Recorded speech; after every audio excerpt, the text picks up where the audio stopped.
Friends, China మరియు అమెరికాని అందరూ ఎందుకు ఆన్లైన్లో ట్రోల్ చేస్తున్నారు? ఎన్నో కోట్ల విలువ కలిగిన స్పైస్ షిప్లను తీసుకుని వచ్చారు. కాని భారత్ నవ్వుతూ 2 దేశాల షిప్పులను వెనక్కి ఎలా పంపింది? అసలు ఏం జరిగింది? అమెరికా మినిస్టర్ భారత్ని ఎన్నో తిట్లు తిట్టాడు. కాని అతను ఇప్పుడు ప్రస్తుతం భారత్ సహాయాన్ని ఎందుకు కోరుతున్నాడు? టర్కీ మీడియా నుంచి ఎలాంటి న్యూస్ వచ్చింది అంటే అది మిగతా దేశాలన్నిటిని కూడా షాక్కి గురిచేసింది. టర్కీ అధికారులకు వాళ్ల సైనికుల నుంచి ఎందుకు హెచ్చరికలు వస్తున్నాయి? ఇలాంటి ఇంట్రెస్టింగ్ న్యూస్ల మీద ఈరోజు వీడియో ఉంటుంది. అందుకని నాతో పాటు చివరి వరకు ఉండండి. కాని ఒక్క క్షణం సమయం తీసుకుని లైక్ బటన్ని నొక్కండి మరియు మన ఛానల్ని సబ్స్క్రైబ్ చేసుకోండి. ఫ్రెండ్స్, ఒక్కసారి ఇది ఊహించండి. ప్రపంచంలోనే అతిపెద్ద 2 దేశాలు కలిసి తమ యుద్ధ నౌకలను ఎన్నో కిలోమీటర్లు దాటుకుని తీసుకొచ్చారు. వీళ్ల మిషన్ ఒకటే, భారత్ తయారు చేస్తున్న ఒక ఘాతకమైన మిసైల్ యొక్క ప్రతి సమాచారాన్ని దొంగలించడం. ఈ 2 దేశాలు కూడా సముద్రంలో దాచుకుని మిషన్ టెస్ట్ ని చూడడానికి ఎదురుచూస్తున్నాయి. కాని అప్పుడే ఒక సమాచారం వచ్చింది. అదేమిటంటే భారత్ తన శక్తివంతమైన మిషన్ యొక్క ప్రయోగం ఆపివేసింది అని. ఇది నమ్మండి, భారత్కి ఈ మిస్సైల్ ని పరీక్షించడం కంటే కూడా ఆ పరీక్షని రద్దు చేయడంలోనే ఎక్కువ సంతోషాన్ని ఇచ్చింది. సోషల్ మీడియాలో అమెరికా మరియు చైనా 2 దేశాలను అందరూ కూడా ట్రోల్ చేస్తున్నారు మరియు నవ్వుకుంటున్నారు. ఎందుకంటే సమాచారాన్ని దొంగిలించడానికి ఎన్నో కిలోమీటర్ల నుంచి యుద్ధ నౌకలను తీసుకుని వచ్చారు. కాని ఆ పని పూర్తి కాకుండానే తిరిగి వెళ్లిపోయారు. గూఢచార్యం కూడా చేయడం వీళ్లకి రాదా అని హేళన చేస్తున్నారు. అయితే చివరికి ఏం జరిగింది? భారత్ చేసుకున్న ఒప్పందమేమిటి? దానివల్ల ప్రపంచ అధినేతలు అయిన 2 దేశాలు ఎందుకు భయపడుతున్నాయి? కథ కొన్ని రోజుల ముందు మొదలు అవుతుంది. ఆ రోజు భారత్ ప్రపంచానికి ఒక సందేశం పంపింది. దీని నోటీస్ టు ఎయిర్మాన్ అని పిలుస్తారు. ఇది ఒక ప్రకటన. దీని అర్థం మేము ఒక మిస్సైల్ టెస్ట్ చేస్తున్నాం కాబట్టి ఈ ప్రదేశం నుంచి దూరంగా ఉండండి అని ప్రపంచ దేశాలకు సందేశం పంపింది. అయితే ఈ ప్రకటన 10,480 కిలోమీటర్ రేంజ్ కోసం జరిగింది. ఇతర దేశాలకు ఇది సాధారణ టెస్ట్ అయి ఉండొచ్చని అనిపించింది. కాని భారత్ స్టోరీలో కొత్త మలుపుని తీసుకువచ్చింది. ఈ నోటీస్ ని మార్చి 2,560 కిలోమీటర్ వరకు పెంచింది. వాళ్లు అర్థం చేసుకునే ముందే భారత్ ఆ నోటీస్ ని 3,550కి పెంచింది. ఇది అచ్చం ఎలా ఉంది అంటే భారత్ మెల్లమెల్లగా ఒక తెరని పైకి లేపినట్టు. మరియు ఈసారి తమాషా అదిరిపోయేలా ఉంటుంది అని అందరికీ తెలిసేలా చేసినట్టు ఉంది. లక్ష్యం స్పష్టం. శత్రువుకు తెలిసే అవకాశం లేకుండా వాళ్లని చీకటిలో తొయ్యాలి.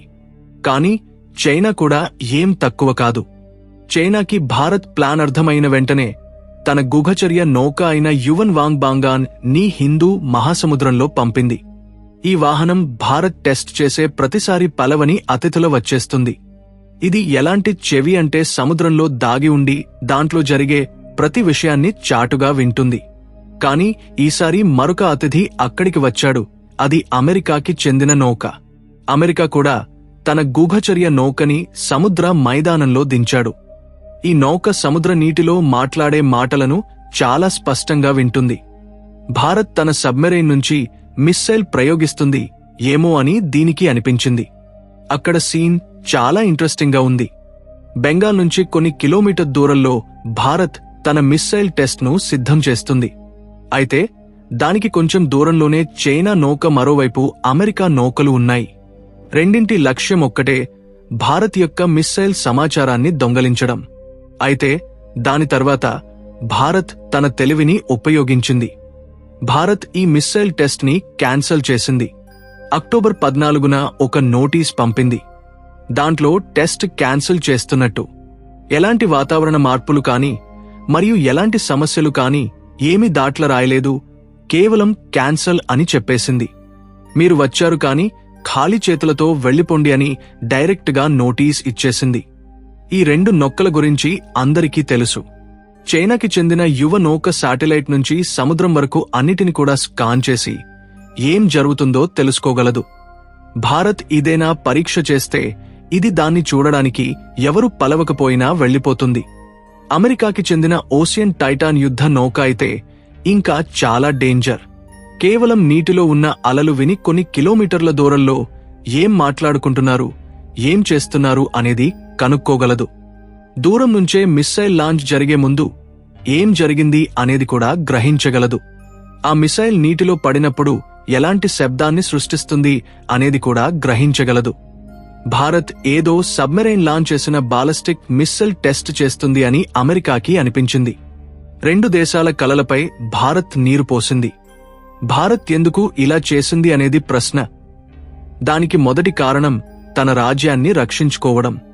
భారత్ ఒక డిఫెన్స్ మిస్సుల్ని పరీక్ష చేయాలనుకుంది ఏమో. దీంతో హైపర్సోనిక్ మిషన్ లేదా వచ్చే శక్తివంతమైన మిస్సైళ్లను ఎదుర్కోవచ్చు ఏమో. మరియు దీని గురించి చిన్న సమాచారం కూడా వేరే దేశాలకి అందించకూడదు అనుకుంది ఏమో. ఇది అమూల్యమైన వస్తువుని చెడు దృష్టి పడకుండా కాపాడుకోవడం వంటిది.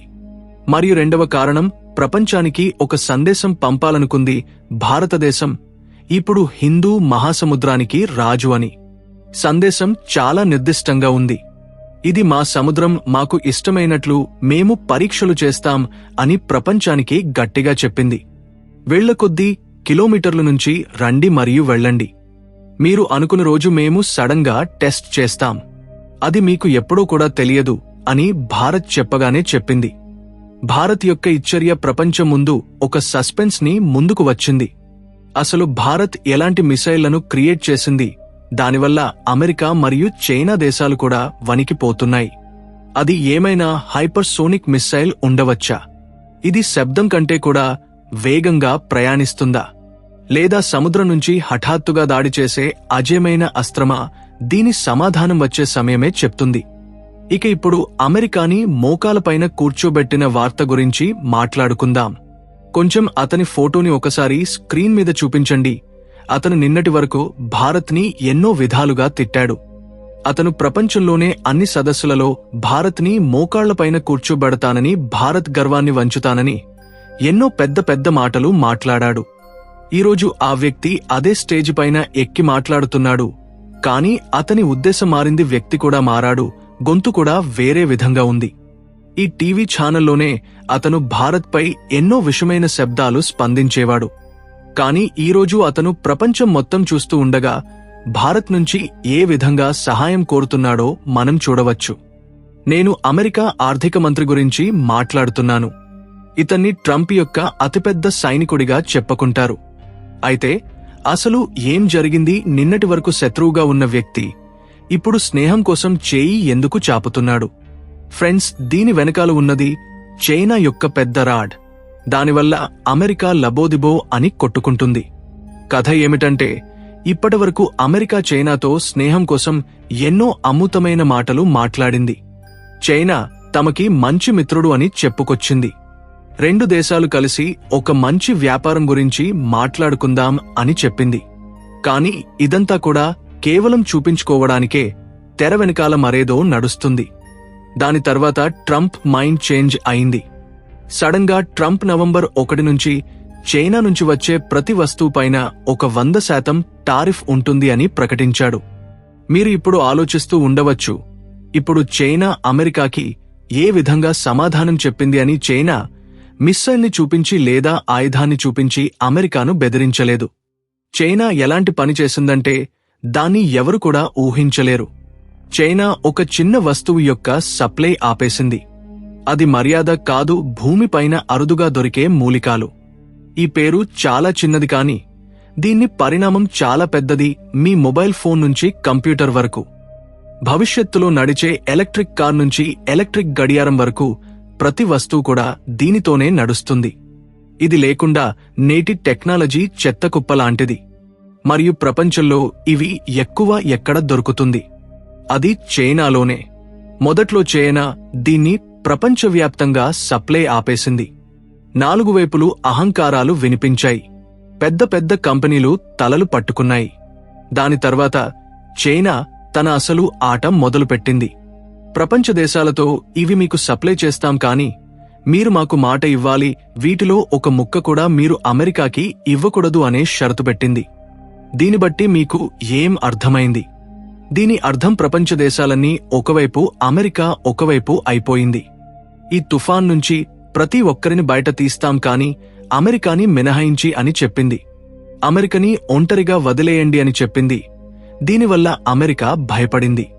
అమెరికా మిత్రులు మరియు ప్రపంచ దేశాలు అన్నీ కూడా ఇప్పుడు సహాయం చేయడం మానేశాయి. దీనివల్ల అమెరికా ప్రపంచ దేశాలు అన్నిటినీ ఒకరోజు సమావేశపరిచింది. ఈ దేశాలు తమకి సాయం చేస్తాయి, మరి ఏ దేశాలు చైనా వైపు ఉన్నాయి అనేది తెలుసుకోవాలి అని అమెరికా అనుకుంది. మరియు అతిపెద్ద విషయం ఏమిటంటే, అమెరికా ఆర్థిక మంత్రి స్కాట్ బెసెట్ ప్రెస్ మీట్ పెట్టి ఎవరిని సహాయం కోరారు. మరే దేశంతో కాదు, కేవలం భారతదేశంలోనే సహాయం కోరారు. ఈ కఠిన పరిస్థితుల్లో భారత్ మాకు సపోర్ట్ చేస్తుంది అని మేము అనుకుంటున్నాం, కానీ ప్రశ్న ఏమిటంటే కేవలం భారత్తోనే ఎందుకు సహాయం అడుగుతున్నారు? దీనికి 2 కారణాలు ఉన్నాయి. వాటిలో మొదటిది, భారత్ దగ్గర ఈ ఖనిజాలు ఎక్కువగా ఉన్నాయి. ఇవి అమెరికా అవసరాలను పూర్తి చేయగలవు.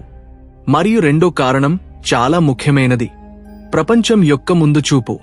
ఇప్పుడు ఈ గొడవ కేవలం ఖనిజాలది కాదు, ఆధిపత్యంది. నేడు భారత చైనా వైపు ఉంటే అన్ని దేశాలపై దాని ఆధిపత్యం నడుస్తుంది. ట్రంప్ రాజ్యంలో అమెరికా ఒంటరిగా అయింది అని చరిత్రలో నిలిచిపోతుంది. సోవియట్ యూనియన్ కూడా ఈ విధంగానే అయింది. సూపర్ పవర్ అనేది మిషన్లతో, ఆయుధాలతో, బెదిరింపులతో రాదు, అది స్నేహం వల్ల వస్తుంది. ఎవరితో అయితే మిగతా దేశాలు ఎదుస్తాయో ఆ దేశమే పైకి వస్తుంది. ఇక మనం మరో విషయం గురించి మాట్లాడుకుందాం. ఫ్రెండ్స్, ఒక ప్రభుత్వానికి ఆ దేశంలో ఉన్న అధికారులే వ్యతిరేకమైతే ఎలా ఉంటుంది ఒకసారి ఆలోచించండి. అవును ఫ్రెండ్స్, నేను మాట్లాడుతుంది టర్కీ గురించి. అక్కడ ఇలాంటి గొడవలు జరిగి ఇప్పటికి 3 ప్రభుత్వాలు మారాయి. గత 3 సంవత్సరాల నుంచి టర్కీ అధ్యక్షుడు ఏ విధమైన అడుగులు వేశాడంటే దానివల్ల భారత్కి పూర్తిగా శత్రువు అయిపోయాడు. కాని ఇప్పుడు స్టోరీలో ట్విస్ట్ వచ్చింది. టర్కీ మిలిటరీ ఆఫీసర్స్ టర్కీ అధ్యక్షుడికి గట్టిగా వేసుకున్నారు. ఆయనకే కాకుండా అమెరికాను కూడా బెదిరించారు. దీనివల్ల మిగతా ముస్లిం దేశాలు అన్ని కూడా భయపడ్డాయి. ఆసియాలో ఏ దేశంలో యుద్ధం జరిగిన దాంట్లో పాల్గొనకూడదు అని గట్టిగా ఆదేశం ఇచ్చారు. టర్కీ మిలిటరీ ఆఫీసర్స్ యొక్క ఈ మాట నిజంగా చాలా లోతైన అర్థాన్నిస్తాయి. మరోవైపు టర్కీ అధ్యక్షుడు తన పెత్తనాన్ని మిగతా దేశాలపై చెలాయించాలి అని అనుకుంటున్నాడు. కానీ అది దేశ భద్రతా ఆఫీసర్స్ కి అసలు నచ్చడం లేదు. అయితే ఇది ఫ్రెండ్స్ ఈ రోజుటి వీడియో. ఈ వీడియో పైన మీ అభిప్రాయం ఏమిటి కింద కామెంట్ చేయండి.